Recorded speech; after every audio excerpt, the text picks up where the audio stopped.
Banana. Good morning to you. Good morning to you. Good morning, dear Facebook. Good morning to you. Hi, guys. How you doing? It's early. I know it's early. Starting early today. I'm trying to beat the heat again, which is going to start building up. And by heat, I mean anything over 60 degrees. When I run, I do not like the heat.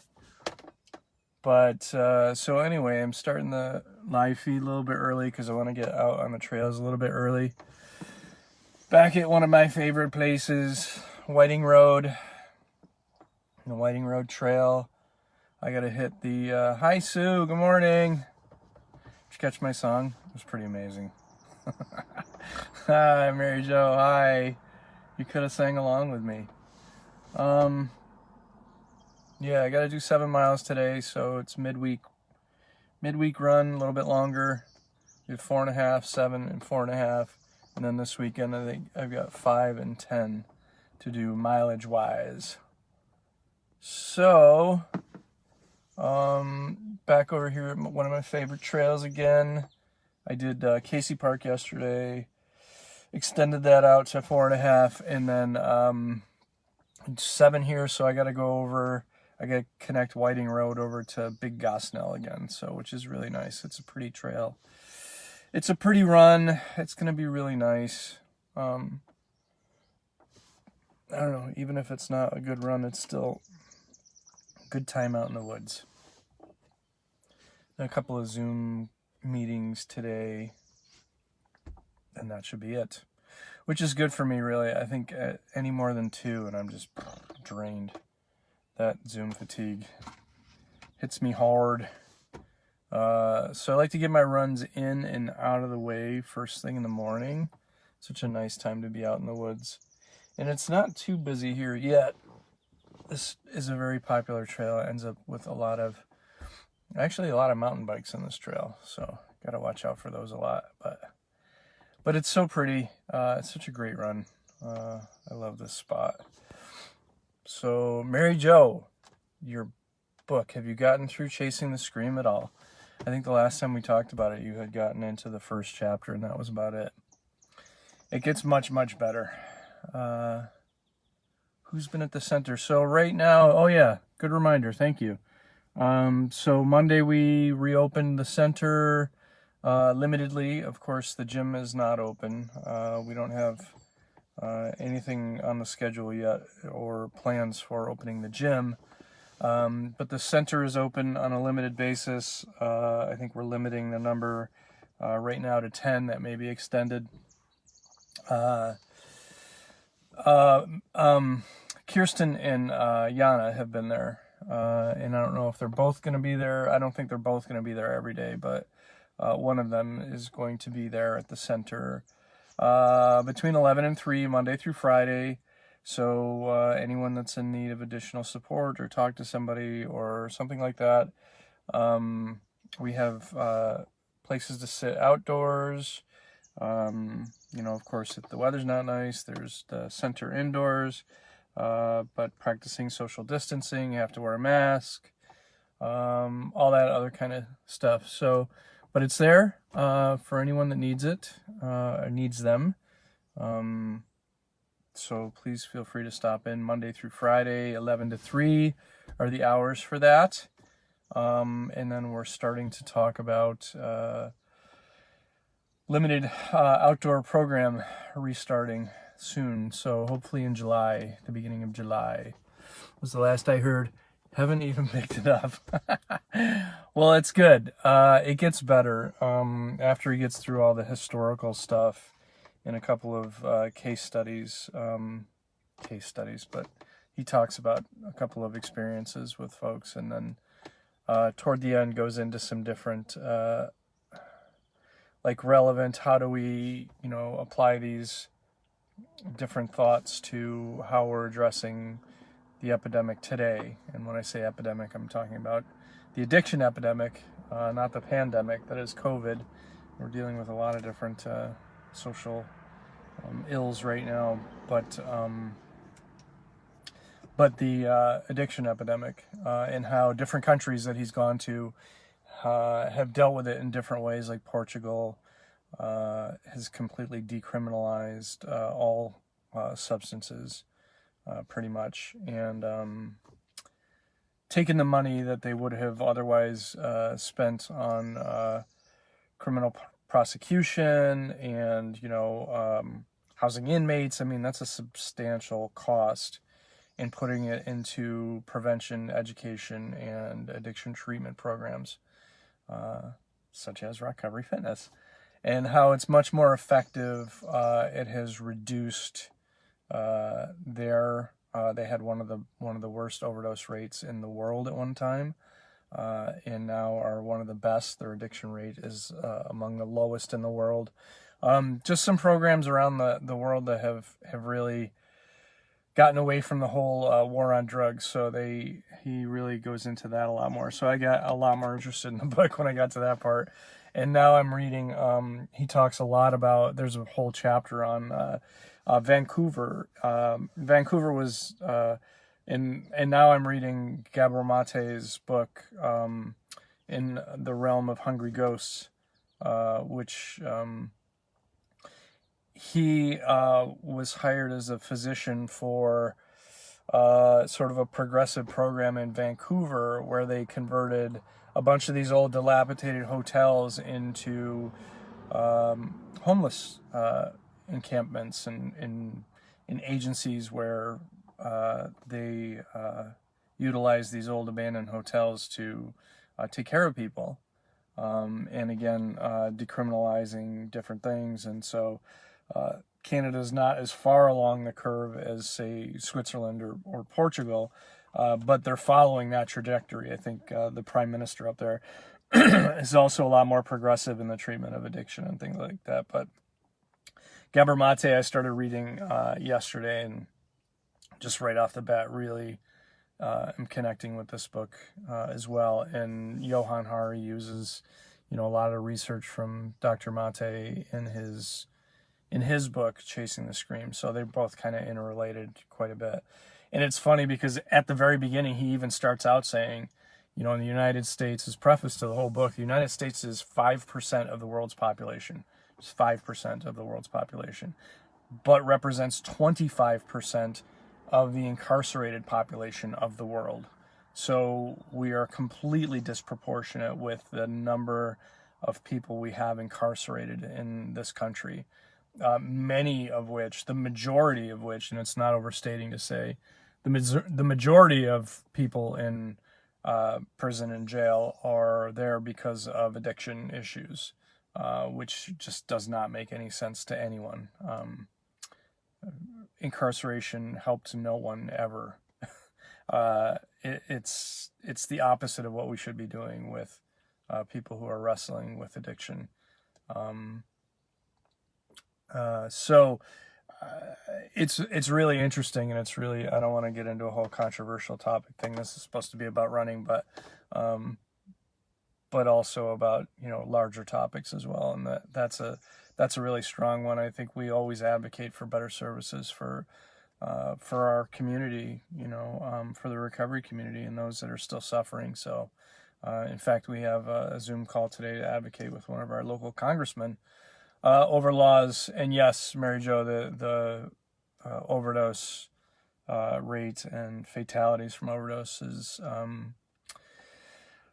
this year over last year are seeing substantial increases. And then we just know anecdotally, just through our own experiences and people that we know, that it's also on the rise. So we're trying to combat that with connection.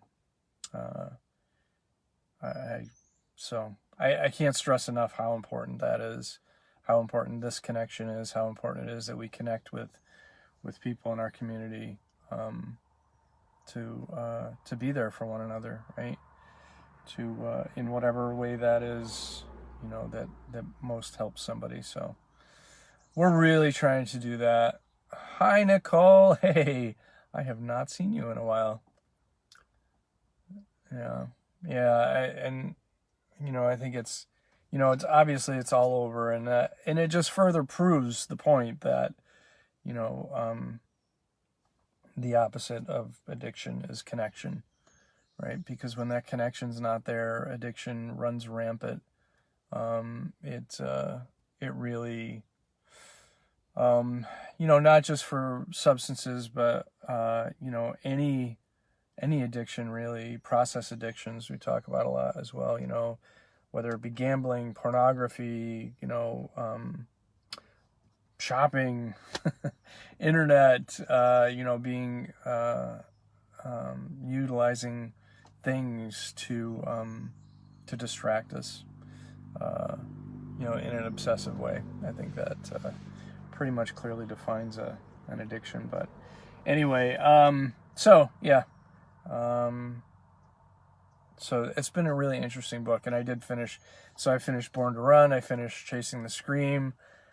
Just started getting into the Gabor Mate book, Dr. Mate book, which is a little bit older than Chasing the Scream. As I said, Johann used a lot of, you know, what Dr. Mate's research in Vancouver for his Chasing the Scream, but it's really super interesting. It's given me a whole different perspective on legalization, and a totally different opinion of it and outlook on it. So, you know, if for no other reason, that's a really great. And I think, you know, it also, good morning, Kendall, Mary Lynn. Hi, guys.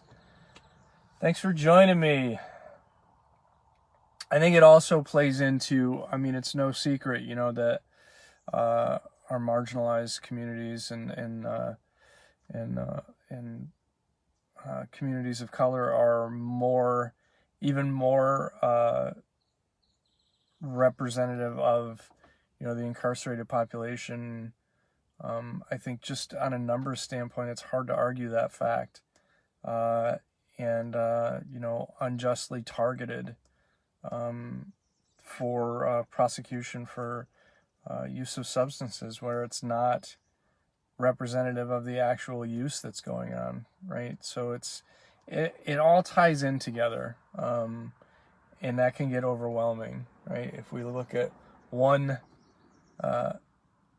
sort of thing or thing that we want to improve in our community, it's really, we have to look at more than just one thing. We have to look at more than just equality in policing. We need to look at equality in housing, equality in education, equality in our society as a whole, right? It's been too far out of balance for too long, and it's, you know, it's time to change these things. So I don't want to get up on that soapbox, but because I want to go run, but so yeah. If you need to, you need any additional support, go, obviously call our peer support line. That's 622-4975. Send us an email, or you can go to the center Monday through Friday, 11 to 3, and you can see Yana or Kirsten or anyone who is at the center there to support people. Run like the wind. Yeah, which there's very little of today as well. So hopefully, you know, I'm going to be in the woods, having a good time, getting my 7 miles in. And I don't know if she's got the dogs there. I want to see the dogs too. I miss the dogs, Mary Jo. Yes, Nicole, I will absolutely post, I'll post the Amazon links like I do. Whenever I reference something, I'll post the Amazon link to the book, but feel free to shop for them anywhere, obviously. And the run schedule.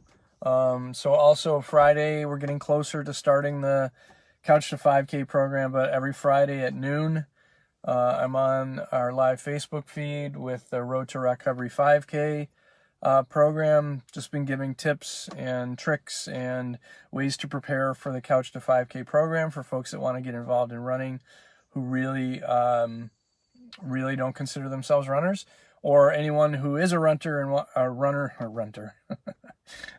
and wants to improve get back to the basics and do some real basic work, it just can do nothing but improve your running times and things like that. So Fridays at noon, we cover some of those things. And on the weekend of the 26th, I'm going to the mountains that weekend. So that Friday, I'm going to be hiking up a high peak, but it'll be pre-recorded, and that's going to be the beginning of our program. So it'll contain the homework for the following week, what you guys can do on your own, and then we report in and check in on the Friday of the following week to see how it's going, how your runs are going, and things like that. So I post things like links to the timing app that I use for interval. So it starts out with a really, really, really accessible and easy interval run. You can jog, you can, walk fast, whatever it is that you need to do to make the program more accessible to you, wherever you're at. That's where you start. So, and again, I can't stress enough, I've seen people who haven't run a bit or haven't run since, they were a kid, get into running with our Couch to 5K program. And then that leads up to our 5K. This year is going to be virtual, but we've got a lot of really, Joe, good morning. Yes, you did. You actually caught one live, which you almost didn't because I'm actually wrapping it up. But I'm glad you could join me. Go back and watch from the beginning if you can. I'm about to go do 7 miles in the woods right now. So here I am back at Whiting Road again. 7 miles today, 4.5 tomorrow. Probably go back over to Casey Park in Ontario, which is my hometown, and do that tomorrow. So yes, Monday and Wednesday, 7:30 a.m. And then Friday I'm on at noon with the Road to ROCovery 5K. Oh yeah, as I was talking about, we're finalizing registration details. You should see that come out soon. We've got some exciting new aspects to the 5K this year. It's going to be a lot of fun. So, we're going to be doing it over an entire weekend, not just all on one day. So it gives lots of opportunity to join us, and you can do it from anywhere. So the good news is people all around the world can join us for our 5K, and we'll be able to share those runs and those maps on our Strava run group, which I also post a link to as well. No way, that's awesome. Tell her congratulations from us, Mary Jo. She graduates tomorrow. That's fantastic. Congratulations. And have fun with that. So I'm going to go run before it gets too hot, and I will see you guys Friday at noon. Have an amazing day. And I will post links to everything I talked about here, and then maybe even a little post-run video I will post in the comments as well. So thanks again, guys, for joining me today. And we might graduate soon. I don't know. Will we, Nicole? Keeping up with your homework? Anyway, I'll talk to you guys later. I love you. Have a great day. Peace.